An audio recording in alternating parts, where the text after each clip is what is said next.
Thank you, Mr. Chairman. Gentlemen, thank you for being here for this hearing. Mr. Chairman, thank you for holding this hearing on this exceptionally important topic. I want to start by focusing on the question of DHS's compliance with the ongoing court injunction. Following the court order declaring executive amnesty illegal, President Obama told reporters, quote, that DHS would, quote, be prepared to implement DACA. And he went on to say that, quote, preparatory work for DACA would continue, quote, because this is a big piece of business, end quote. Now, Mr. Renaud, you said earlier that USCIS has stopped any implementation of DACA. That seems in conflict with what the President told reporters. Was the President being accurate when he said that preparatory work is continuing on DACA to this day? Senator, thank you for the question. You're correct in your assessment of my testimony, and I can testify without any pause that USCIS is in full compliance with the injunction, and that at this time all work towards the implementation of DACA is on hold. Is preparatory work ongoing for DACA? There is no work, to the best of my knowledge, sir, that there is no work going on towards the implementation of DACA. With respect, I want to make sure that we're not parsing words of work towards the implementation versus preparatory work. The words that the President used were preparatory work, and if there is indeed something being done that's called preparatory work, I would like to know what it is. Thank you for the question, Senator. I am not aware of any preparatory work being done with respect to DACA, and I don't mean to mince words. I apologize for that. You mentioned that the plan was, I believe you said, to hire 700 to 800 people to implement the DACA program. How many of those to date have been hired?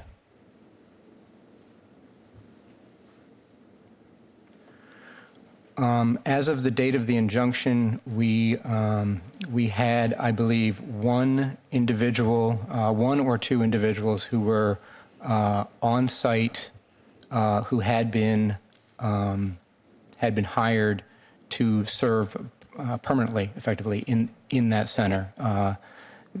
I believe that the paperwork to essentially, effectively, officially enter them onto duty had not been completed. So at this point, there are no permanent employees assigned to the Crystal City facility, and the one individual who was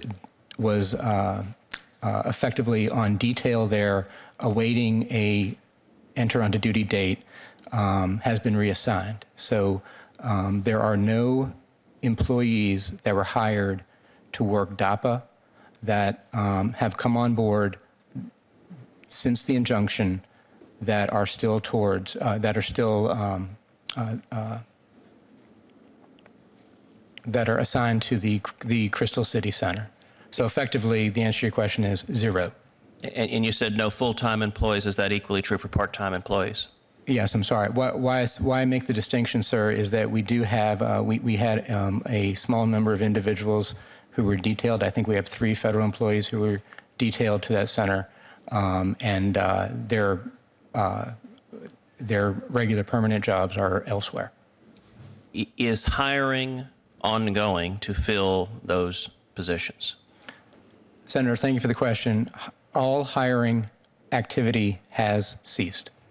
We had made tentative job offers to approximately 360 individuals, about half of whom were veterans of the military service. And all of those individuals are awaiting final clearance, and that final clearance has been put on hold. How much has been expended to date on the Crystal City Amnesty Processing Center?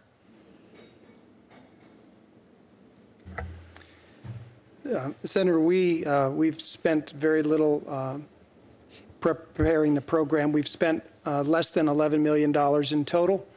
That includes the lease for the Crystal City facility, which was around $7 million. And are those payments ongoing?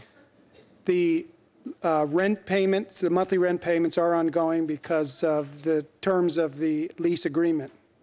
And is that facility just empty right now, or what you? Yes, that facility is basically empty, not being used. And what square footage are we talking about here that's empty?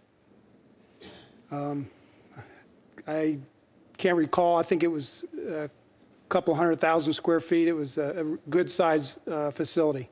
And that space is not being used to carry out USCIS's statutory mandates of processing legal immigrants who are following the rules. Is that correct? Take that, Dan. No. If I may, Senator, USCIS is assessing, given that we spent 90 days trying to, working very diligently to build the capacity in that center to process deferred action for parents of Americans and LPR requests, and we're only 2 weeks or so into an injunction. We are at a point where we're reassessing whether the extent to which that center will relieve some of the pressures that we see from both a facility standpoint and a workload standpoint at our other centers, and that decision is ongoing. But at this point, your supposition is correct.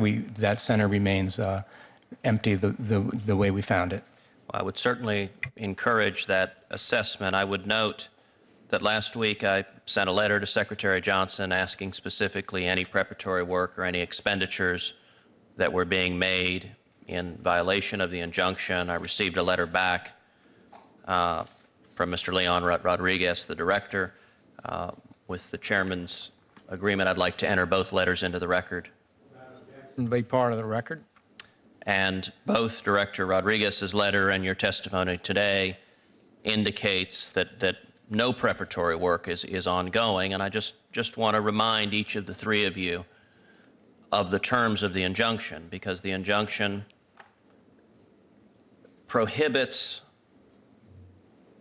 enjoins the United States from implementing, quote, any and all aspects or phases of the DACA program, which is exceptionally broad language for an injunction, and that by its express terms applies to all officers, agents, and employees of the federal government, meaning that each of the three of you are bound individually by the terms of this injunction.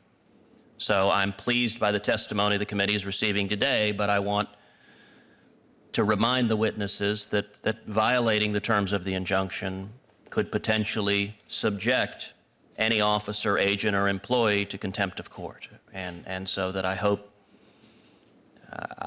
the implementation, or rather lack of implementation, continues consistent with the court order. I'll have additional questions on a second round, but I thank each of you.